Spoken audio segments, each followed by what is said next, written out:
April 11, 1945. Okinawa. 2 in the morning. A Japanese infiltration unit moves through the darkness toward American lines. They have done this hundreds of times across 3 years of Pacific warfare. They know how to move at night. Low, slow, silent. Using the dark the way other soldiers use cover. The Americans cannot see them. The Americans have never been able to see them. That is the entire point. Somewhere ahead, in a concealed position along the American perimeter, a soldier from the 96th Infantry Division adjusts a large dish mounted beneath his carbine. He looks through an eyepiece. The darkness in front of him dissolves into shades of green. He can see them. All of them. Moving through ground they believe is invisible. Creeping toward a line they believe is blind. He opens fire. One company of American infantry, guided by a single operator with a device the Army had never put on a battlefield before, kills 25 Japanese soldiers that night. A second company, guided by another operator 200 yards away, kills 16 more. 41 men. One night. 2 operators. A weapon that looked, and this is what the soldiers actually said when they first saw it, like something out of a Buck Rogers science fiction serial. The Japanese commanders who had spent 3 years owning the dark had no idea what was killing their men. They couldn't see the infrared beam.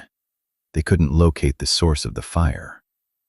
They were dying in the dark from something invisible, and they had no framework to understand it. This is the story of how American engineers built a device in a Virginia laboratory that permanently ended Japan's greatest tactical advantage, and how it got to Okinawa just in time to matter. To understand what the infrared sniperscope meant, you have to understand what the dark meant in the Pacific War. Not darkness as inconvenience, darkness as weapon. Darkness as a carefully cultivated psychological instrument that the Imperial Japanese military had developed, refined, and deployed with devastating effectiveness from the first days of the war. It began at Guadalcanal in 1942. The Marines who landed on that island in August of that year had trained for amphibious assault, for jungle fighting, for the kind of daytime combat that military doctrine had always centered around. What they had not trained for, what no American military doctrine had seriously prepared anyone for, was what the Japanese called Kishu and Kyoshu. Kishu, attack by surprise. Kyoshu, attack by force. Applied together at 2 and 3 in the morning by soldiers who had trained specifically for night movement, who believed, correctly as it turned out, that men are most psychologically vulnerable in the hours before dawn. The Japanese infiltrators at Guadalcanal would slip through American perimeter lines in the dark.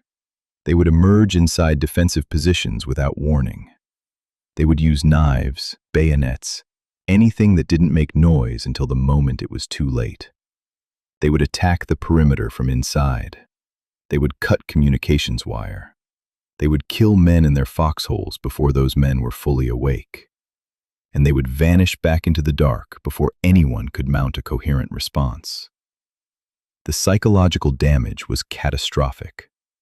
Men who had survived the daylight fighting, who had held their lines against banzai charges, who had endured artillery barrages, who had done everything their training asked of them, began breaking down in the nights. Not from cowardice, from something older and harder to fight than cowardice. The simple, ancient, animal fear of something coming for you in the dark that you cannot see. Officers began submitting reports. The pattern was consistent across every island campaign.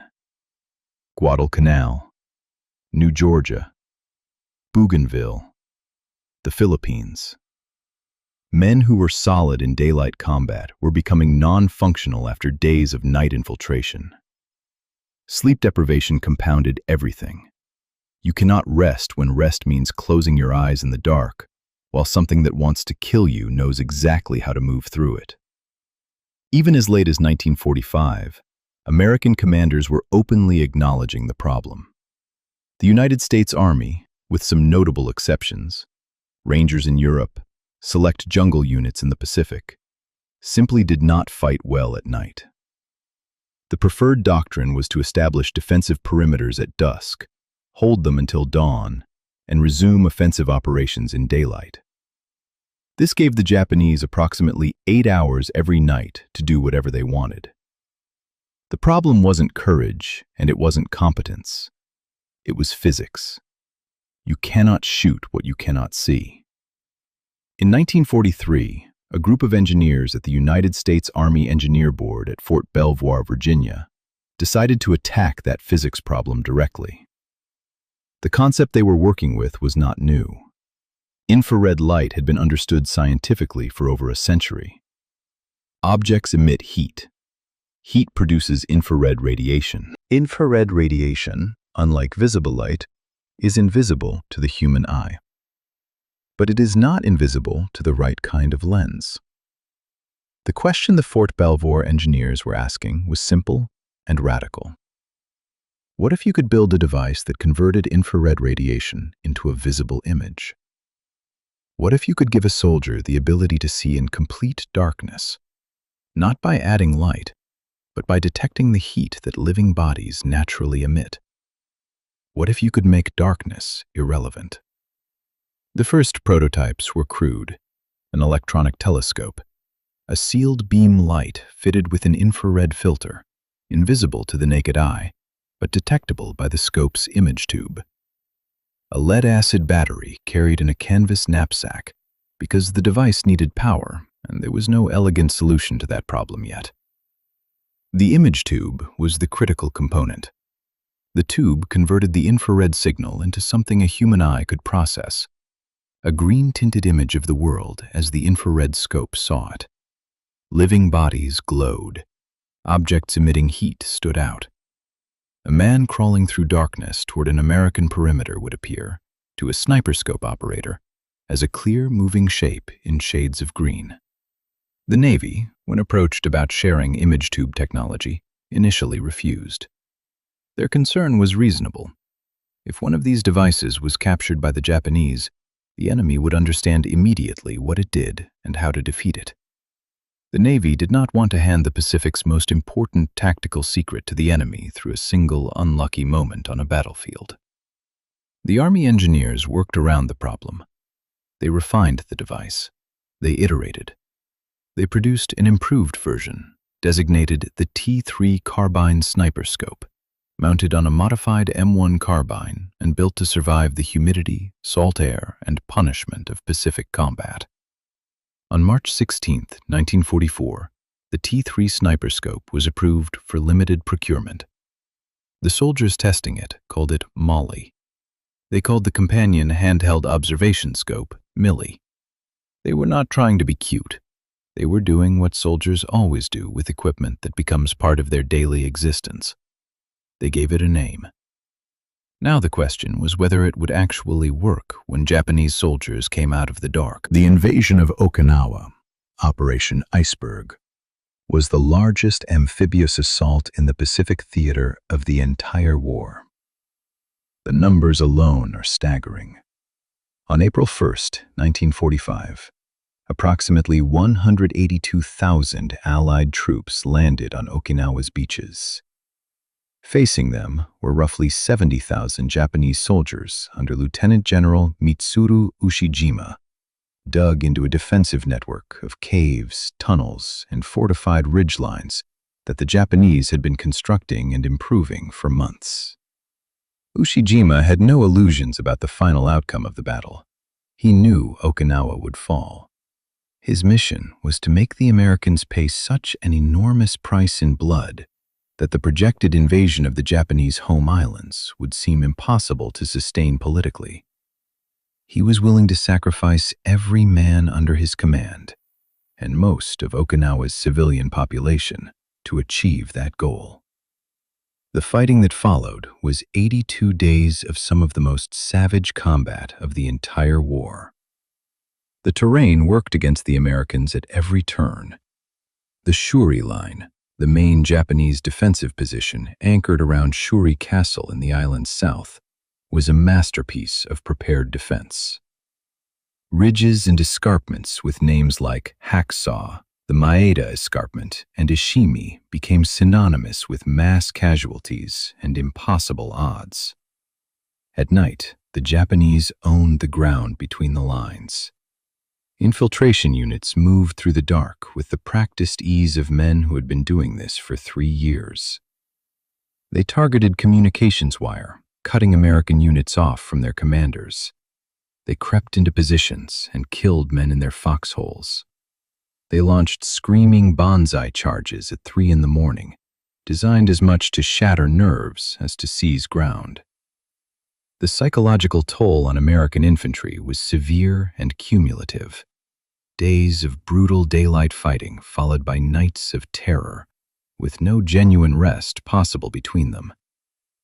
Into this environment, in the weeks before and immediately after the April 1st landings, arrived 554 T3 carbine sniperscopes. 554 devices, among an invasion force of over 180,000 men. When the sniperscopes were first distributed to units in the field, the reaction was not enthusiasm. Officers who had not seen the device in testing looked at it with frank skepticism. It was large, it was heavy. It added significant weight and bulk to a carbine that was already adequate for close-quarters fighting. The battery pack, carried in a backpack with a cable running to the weapon, was an additional burden in terrain that was already demanding everything a soldier had physically. And it looked absurd. The large dish beneath the barrel, the bulky scope housing, the cable trailing behind. It looked like a movie prop. It looked like the Buck Rogers serials that had been playing in American cinemas for a decade, the ones with ray guns and rocket ships and science fiction technology that everyone knew was fantasy. Some officers laughed. Some said it was dead weight, a gadget, something designed by engineers in a Virginia laboratory who had never spent a night in a Pacific foxhole listening for the sound of movement in the dark. The soldiers who had been trained to operate the sniperscopes said nothing in response to the laughter. They cleaned their equipment. They checked their batteries. They waited for darkness. The night of April 11th, 1945. A sniperscope operator, the handheld observation version of the technology, was positioned with a battalion of the 96th Infantry Division when movement appeared in the green field of his eyepiece. Japanese infiltrators, moving through ground they believed was invisible, approaching an American position they believed was blind. He directed the machine gunners. One company reported 25 enemies killed. A second company, guided by another operator, reported 16 more. 41 men. One night. The laughter stopped. What the sniperscope operators described afterward, in after-action reports that the Army classified and didn't release publicly until after the war, was something that sounds almost surreal until you understand the physics of what they were actually seeing. A soldier could see in complete darkness to a range of approximately 70 yards. Objects appeared in shades of green. Not a perfect image, not the clarity of daylight, but enough. Enough to see a shape moving. Enough to track it. Enough to understand that it was a man, and that the man was crawling toward your position, and that he had no idea you could see him. One operator described it this way. It was nice to sit in a concealed position and watch the green images of Japanese soldiers creep forward. A quick burst, and another enemy soldier lay dead. That sentence, from a wartime after-action report, contains everything you need to understand about what the sniperscope changed. The Japanese infiltrators had built their entire tactical doctrine around invisibility. They had trained for years to move in ways that exploited the limitations of human night vision. They had cultivated darkness as their primary advantage across 3 years of Pacific warfare. And now, darkness was gone. Not because the Americans had found a way to add more light, but because they had built a device that made darkness irrelevant. The Japanese soldiers creeping through the dark toward American lines had no idea anything had changed. They couldn't see the infrared beam. It was completely invisible to the naked eye. They couldn't locate the operators watching them. The sniper scope gave away nothing, emitted no visible light, made no sound. They were moving through what they understood to be impenetrable darkness toward men who were sitting comfortably, watching them approach in shades of green and waiting for them to get close enough. The psychological inversion was total. For 3 years, the terror of the Pacific night had belonged to the Japanese infiltrator. The American soldier in his foxhole, straining to hear movement, unable to see anything, knowing that something could be coming from any direction. That soldier had been the psychologically vulnerable one. Now the man in the foxhole could see, and the man creeping through the dark could not. The sniper scope deployments multiplied. Units that had initially been skeptical began requesting more equipment. The operators, who worked in 2 or 3-man teams, one on the weapon, others providing security, began developing techniques. They learned how to position themselves to maximize their field of view. They learned how to direct machine gun fire by radio without giving away their position. They learned, night by night, how to use an entirely new kind of warfare. The Japanese never adapted. They couldn't adapt to something they couldn't see and couldn't understand. Their after-action reports, captured later, noted the inexplicable effectiveness of American night defenses on Okinawa. They noted that infiltration casualties were higher than expected. They could not explain why. The explanation was sitting in a concealed position 70 yards away, watching them in shades of green. When Captain Patterson of the U.S. Army submitted his after-action evaluation of the sniper scope's performance during the first 2 weeks of the Okinawa campaign, the numbers were stark. 554 sniper scopes among 180,000 men. Less than 1 device per 325 soldiers.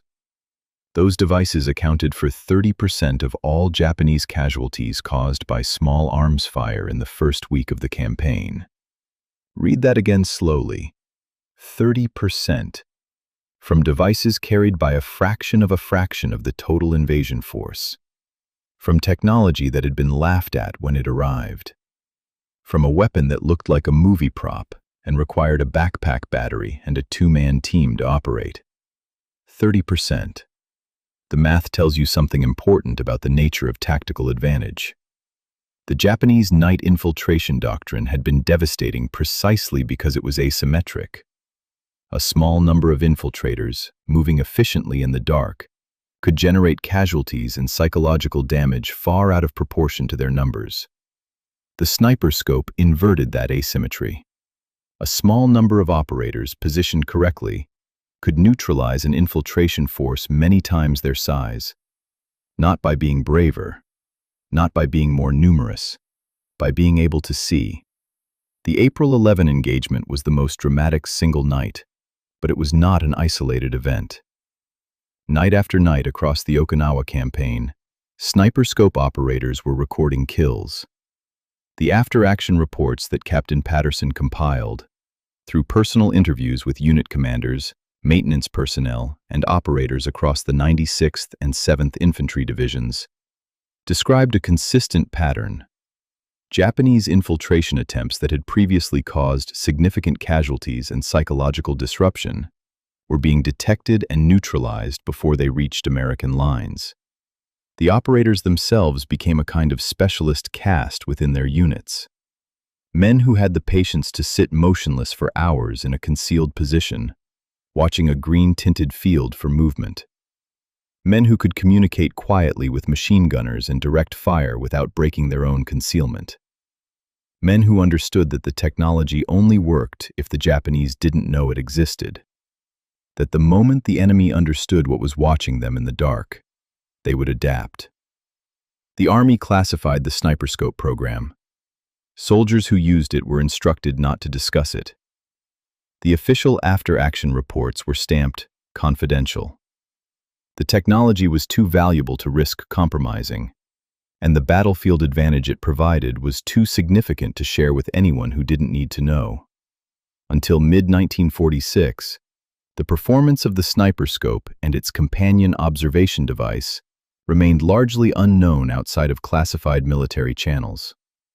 The men who had used it on Okinawa came home and didn't talk about it, partly from habit, partly from instruction, and partly from the simple fact that most of them had no framework for explaining to civilians what it had felt like to watch men approach in the dark and understand, for the first time in 3 years of Pacific warfare, that those men could not see you watching them. There is something in that experience that resists easy description. The operators on Okinawa had spent years in a war where the night was the enemy's territory, where darkness was something to be feared, endured, and survived until dawn, where the sounds in the dark, a branch moving, a footfall, the distinctive soft sound of infiltrators moving through grass, were triggers for the kind of adrenaline response that, repeated night after night, eventually erodes a man's ability to function.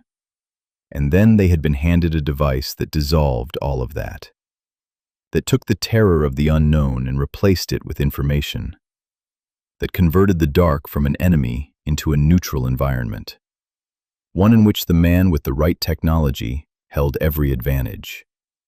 One operator, interviewed for the after-action report, described it simply. You could see them. They couldn't see you. That was the whole thing. That was the whole thing. The Battle of Okinawa ended on June 22, 1945. The cost was staggering.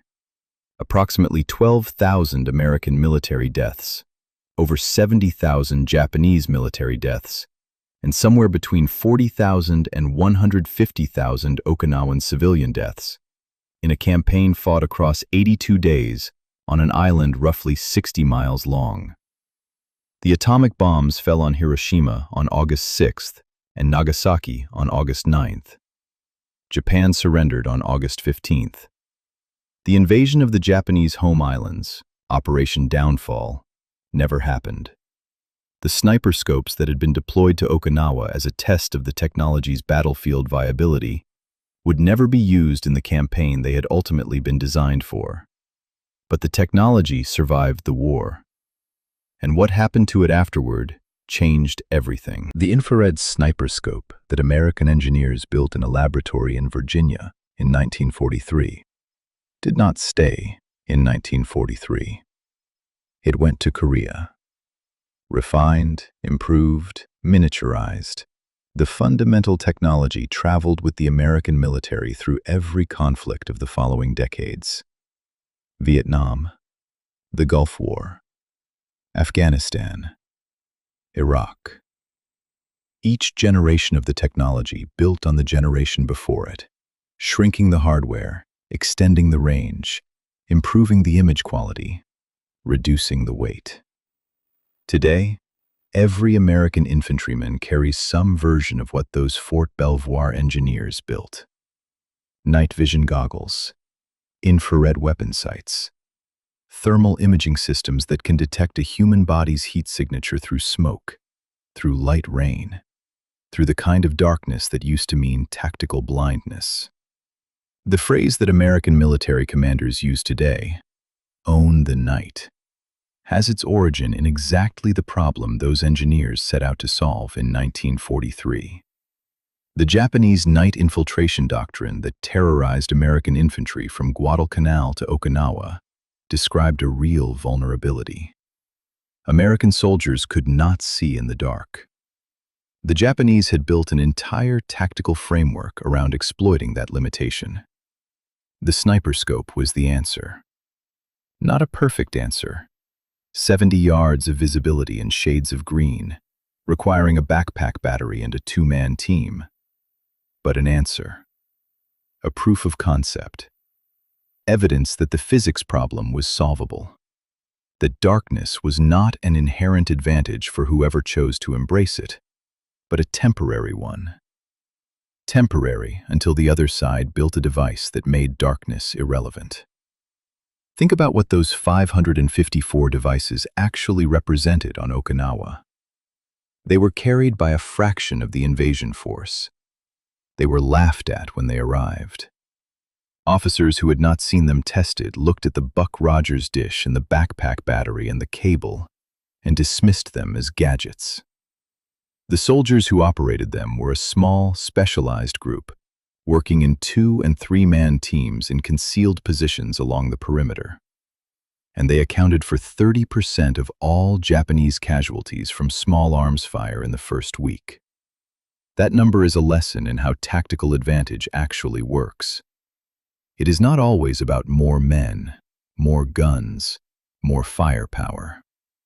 It is sometimes about one engineer in a Virginia laboratory asking a question that nobody had asked seriously before. What if you could see in the dark? The Japanese infiltrators on Okinawa who crept through the darkness on the night of April 11, 1945, were highly trained soldiers executing a doctrine that had worked for 3 years. They were doing everything right. They were moving the way they had trained to move, through ground they had reason to believe was invisible to the Americans facing them. They were visible. They had been visible from the moment they entered the 70-yard range of the first sniperscope. Every step they took toward what they believed was a blind American perimeter was watched by a man sitting in the dark in a concealed position, tracking their movement in shades of green, waiting for them to come close enough. The technology gap between what the Japanese infiltrators understood about the night and what was actually waiting for them in that darkness was, by the standards of 1945, as large as any gap in the entire war. They had no framework for it. They could not adapt to something invisible. Their after-action reports noted the casualties and could not explain them. The explanation was sitting in a foxhole, watching them approach, in shades of green. The engineers who built the sniperscope did not fight on Okinawa. They built a thing in a laboratory and sent it to men who needed it. And those men used it in ways the engineers could only partly anticipate. The operators who sat in those concealed positions night after night, watching, directing, waiting, are not famous. Their names are not in most history books. The after-action reports that documented what they did were classified for a year after the war ended. But the lineage from those 554 devices on Okinawa to the night vision goggles worn by every American infantryman today is direct and unbroken. Every American soldier who has ever owned the night in combat is carrying something that began with a question asked in Virginia in 1943 and answered in the dark on a Japanese island in April 1945.